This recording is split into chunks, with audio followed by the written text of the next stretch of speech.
Jen at Nelson, ang mundo natin nagkakagulo, antindi, iba't ibang bansa. Pero sa atin, politika pa rin ang pinag-iisipan.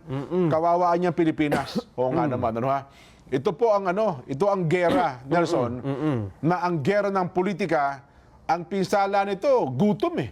Kaya mukhang mas marami pang naapektuhan sa atin, sa Pilipinas, kumpara po sa Israel at saka sa Israel at saka Iran, yung typical, yung literal na gera, Nelson ha. Pero sa atin, dahil sa gera ng politika, ay ang dami po nagugutom. Mas malawak ang epekto ng gera ng politika sa atin. Totoo yan. Di ba? Kaya ngayon, Jen, ang sabi nga natin, dapat ang mga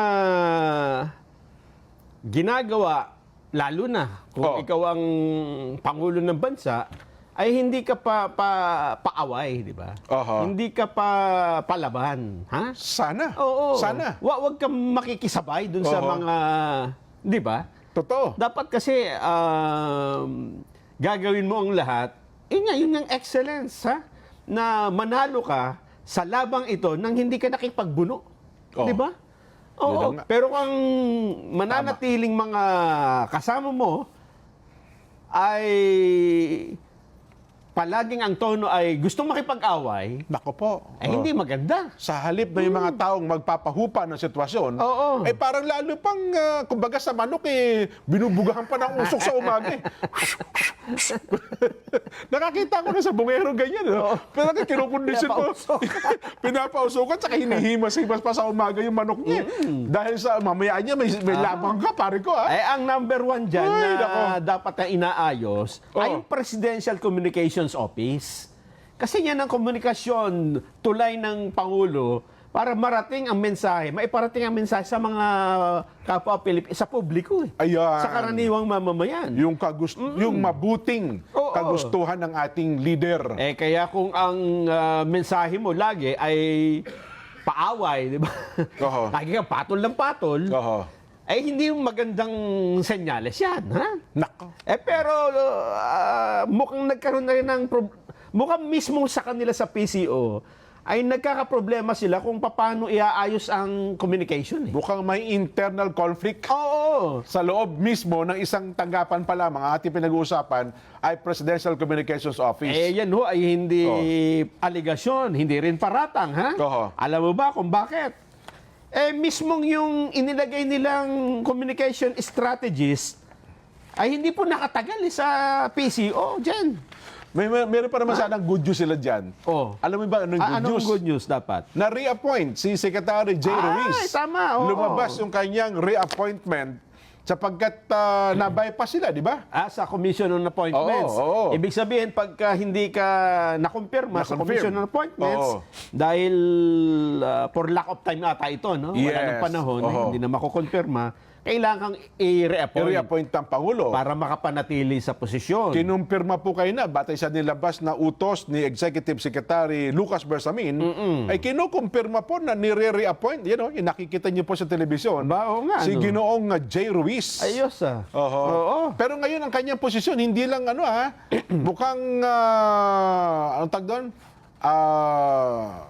Dati kasi ay, anong tag doon? Meron sila pero ang tawag sa kanya, acting. Acting pa rin, dati kasi pinalagas ang yung Presidential Communications Office, secretary. Ang kaibahan pala, may technical pala yan, ibig sabihin, Nelson, kapag ikaw pala acting, hindi ka kailangan dumaan agad sa appointment ng CA. Kasi acting ka lang hindi ka mismong... Hindi ka, ikaw yung mismong pero lahat ng trabaho ng isang sekretary ay magagampanan mo. Pwede mong gawin. Yes, pwede kang pumirma ng kontrata, pwede kang pumirma ng reappointment, etc., etc. Yun daw, ewan ko, ako totoo, natanong natin sa ating mga kakilala dyan sa Malacanang, ganun daw pala ibig sabihin nun. Kumpara, kung ang appointment mo, ikaw talaga ay isang cabinet secretary, secretary rank, dadaan ka talaga sa Commission on Appointments. Kaya ang halimbawa, ang naging halimbawa, Nelson, ay itong si Kuya Cesar Chavez. Di ba? Yes. Sa Secretary Cesar Chavez po, ang kanyang appointment ay acting secretary, kaya hindi po siya isinalang sa Commission on Appointments. Hindi siya na-confirm kasi ang kanyang appointment ay acting secretary. Pero anytime, Pwede siyang palitan. pwede siyang palitan at anytime, pwede rin siya mag-resign. Gaya ng ginawa nga ni Ginoong Cesar Chavez. Ayun. Yun. Ay gayon, ito ho pala ang reappointment ni Secretary J. Ruiz. Ito ang acting secretary. Ito po ang problema ngayon ng PCO. Ayun na, ito na.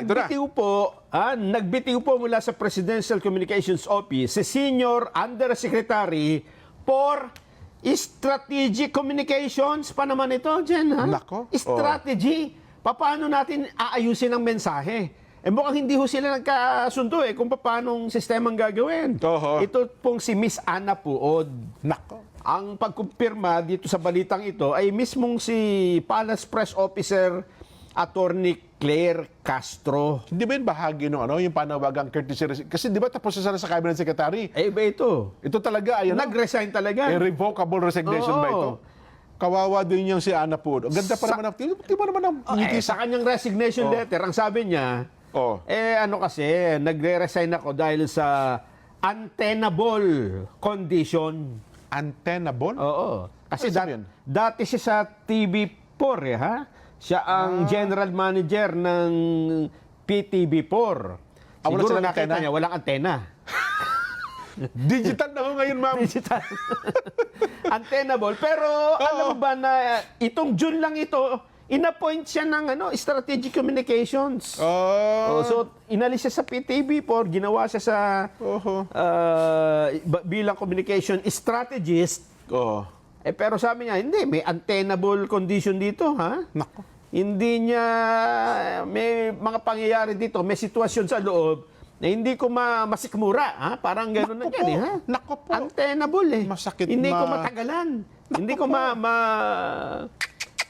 wala kasing hindi ko matiis. Yung talaga tawag, untenable. Hindi naman unattainable. Hindi. Iba unattainable, hindi mo kayang Hindi abutin. maabot. Oo. Itong untenable, yun nga, hindi mo... Walang antena talaga. Walang antena.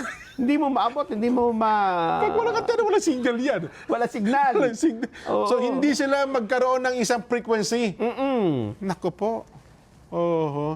Ito pa namang si Ma'am Ana Puod, Nason, isa ito sa mga inabutan na ng mga bago ngayon. Kasi ito, alam ko dati na ito nandyan nakatalaga. At ang problema, lagi daw siya napagbibintangan ng mga kaguluhan dyan sa bahagi ng PCO. Ganun ba? Siya daw ang lagi na pagbubuntunan ng sisi. Aba. Aywan ko, bakit ganun ang nangyayari? At bukod ata sa kanya, meron pang mahigit sa 20 ba yan na nagbitaw rin? Mga natanggal din ito. At Yung iba ito naman nag-resign, tinanggal. yung iba inalis na rin, ha? Nako. USEC for Administration, Finance, and GOCC's Georgette Aquino. Ako si Georgette, Iba, Assistant Secretary for Interagency Communications Operations, Claudine Marie Caparon. Assistant Secretary for Infrastructure Communications, Ana Dominic Consulta. Nako. Assistant Secretary for Media Accreditation and Relations, Dale De Vera. Pati si Dale na wala na. Dale pala, PCO Directors. Mga director ito ng PCO, ha? Maribel Dario. Cheryl Ann Lizarondo. Alexios Calda. Ay, para kilala ko yan, Si Alex, hindi pa ako naililibre ng hamburger nito, Natanggal na kaagad, Talaga naman, Hindi pa kami nagkita nito kahit isang beses, Ang sabi pa naman ata, Wala Jen ito. at Nelson, sagot ko na barbecue nyo. Wala pala. Malamang, baka tayo pa maglibre dyan. Next time na tayo, Alex, magkita, ha? Luis Morente, Lian Docusin, makilala ko to dyan, mga reporter dito, Nelson de Guzman, Robertson Ramirez. Maayos sa tao naman ang mga ito. Philippine Information Agency Deputy Director General Adolfo Ares Gutierrez. Nako po. Si Adol pala, ha? At Director Florante Solmerin. Si Flor. Kilala ko rin yan, si Flor Solmerin. Talaga naman. Si si Waywaya, Makalma. Hindi naman natanggal. Nalipat lang ata si Waya, no? Si Aya. Si Aya. Ang tawag doon, si Waywaya Ang tunay na pangalan Wala, hindi kasama rito sa listahan. Anak ni Kuya Deo yan Napunta ata siya ngayon ng PIA. Ganun sa ba? halip na tinanggal. Hindi ho sila siguro talaga magkasundo kung anong sistemang gagawin natin. Si Ate Eileen ba? Andiyan pa rin? Si Eileen na lang ata ang matibay-tibay dyan eh. O parang tumahimik na rin si Eileen. Ano? Ibang ano na yata, tagagupit na lang yata ng papel eh. Nagpakadalubhasa pa naman yung tao yun eh. Talaga namang, oo, ganon. Naku, paano ito ngayon? Problema natin sa komunikasyon. Panawagan natin ito kay Kuya Jay Ruiz, Secretary Jay. At sino ngayon ang mga natira? Secretary Yusek Claire Castro. Oo. Wala naman balak ito na magbitaw. Mananatili ito. Hindi, wala siguro. Wala pang balita, ha? Ayun. Siguro sabi nung may gustong sa kanya, kaya siya nandyan, Oo. effective ka, bata, ha? Ganun. Oo nga, sa halip na ang Pangulo nasisisi ngayon, ikaw ngayon ang pinupuntirya, ang kinakanyo ng mga kalaban. Nagagampanan mo ang iyong gampanin. Okay lang yan. Oo. Di ganun talaga. Mahirap talaga maging tagapagsalita ng Pangulo. Tingnan natin kung... Kasi huling bahagi na ito ng termino ng Pangulong Bongbong eh. Ha? Oo. Last half ito di ba? Pero matakin mo kasi ang communication department mo, ang nagiging problema, yun, ang masakit na katotohanan. Sabi ni Kuya Ka Norbert, ang unattainable pala ay hindi maatim o hindi masikmura. Yun nga, hindi nga masikmura. Ano kaya yun? May posisyon siguro na hindi niya matanggap.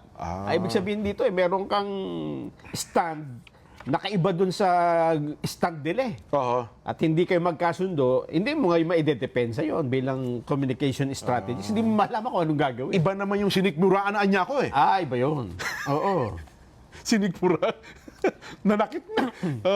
Hindi, pero ako naman bilang isang siguro, mga kapatid natin sa profesyon, Nelson, at panawagan din sa Pangulong Bongbong Marcos, at yaman din lamang na reappoint Secretary Jay Ruiz, dyan magkakaalaman tayo, no? Yung ayos at kung talagang kaya ba sa pamumuno, una munang maging maayos yung communication department ng Malacanang. Di ba? Simula pa lamang dyan, mukhang yan ang naging problema nila eh. Di ba?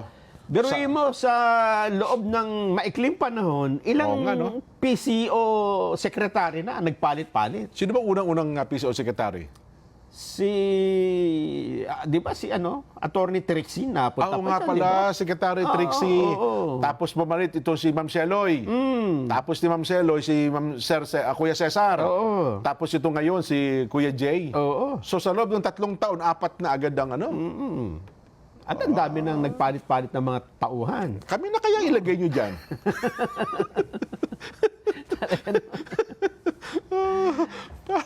Para magkagulo-gulo na gusto lalo yan. Ang sabi pa naman ng Pangulo inaayos na niya. Di ba? Under evaluation, performance, tinitingnan ang bawat tanggapan ng nasa sa ilalim po ng Malacanang. Ito'y nasa loob mismo ng palasyo ito eh. Oo. Di ba? Ang PCO. Critical yan. Yes. Oo. Lalo na kung kayo ang kumakausap, kayo naglalabas ng mensahe para sa taong bayan. Kung ang problema kasi kung mali nga yung messaging, mali yung Ayan. matatanggap ng tao. Ha? Malaking problema talaga ito.